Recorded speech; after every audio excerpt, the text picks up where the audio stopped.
السلام علیکم ملګرو، زه یم شاه حسین او تاسو زما د یوټیوب چینل ګورئ د هیسټري. ملګرو، نن زموږ ټاپک دی میر جعفر او میر صادق. تاسو به د میر جعفر او میر صادق نومونه اورېدلي وي، خو ډېر داسې کسان شته او زموږ نوجوانان هم داسې شته چې هغه د دې خبرې نه ناعلم دي میر جعفر او میر صادق دا څوک دي. هر هغه سړی چې د قوم سره بېوفایي کوي، د ملک سره غداري کوي، د ملک قومي خزانې ته نقصان رسوي او د خپلې خاورې سره بېوفایي کوي، هغه دي میر جعفر او میر صادق. ملګرو، په هندوستان کې دوه بدکرداره کسانو د خپل قوم تاریخ ته ډېر غټ نقصان ورساوه. دغه شان په کال 1971 کې د پاکستان تقسیمولو والا به هم د میر صادق او میر جعفر په نوم باندې یادېدل، ولې چې هغوی د پاکستان نقشه بدله کړې.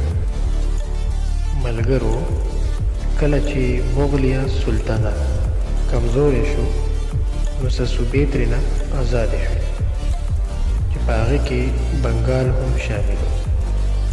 اچانک سراج الدوله د 40 کالو په عمر کې د پلار د انتقال نه وروسته په 1956 عیسوي کې د بنګال په تخت کېناستو. په دې وخت کې انګریزانو خپل اصل رسوخ سیوا کولو او د تجارت په جامه کې د ایسټ انډیا په شکل کې د مسلمانانو په حکومت کې په خلل اچولو کې مصروفتیا اختیار کړه. په اول کې خو د نواب د اجازت نه بغیر انګریزانو د خپل تجارتي مرکز نه خوا او شاته قبضې واچولې او د سراج الدوله د مخالفینو حمایت به یې کولو. دغه شان د خپل تجارت نه به یې ناجایزه پیسې اوچتولې. د دې سبب له کبله نواب سراج الدوله حمله وکړه او کلکته یې قبضه کړه.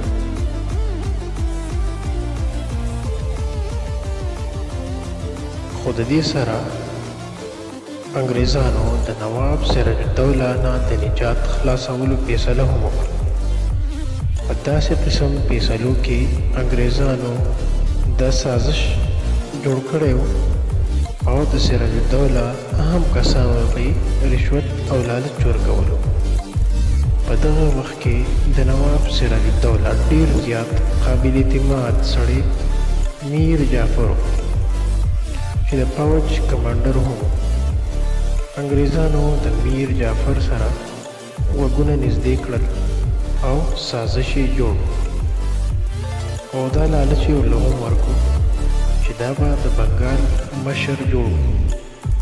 دغه شان په 1952 عیسوي کې جنگ جوړ کړی شو چې د انګریزانو فوج په 3000 تنه مشتمل او د خلاف سراج الدوله فوج په 50,000 تنو باندې مشتمل.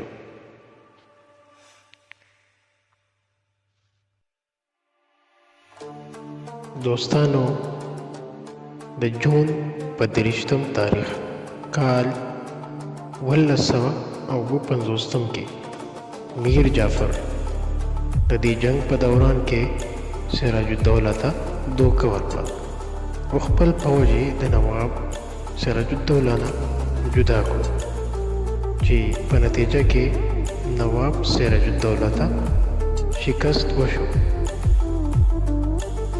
نواب سراج الدوله د ځان بچ کولو لپاره تیښته اختیار کړه. په دغه ټایم د میر جعفر زوی نواب سراج الدوله قتل کړو.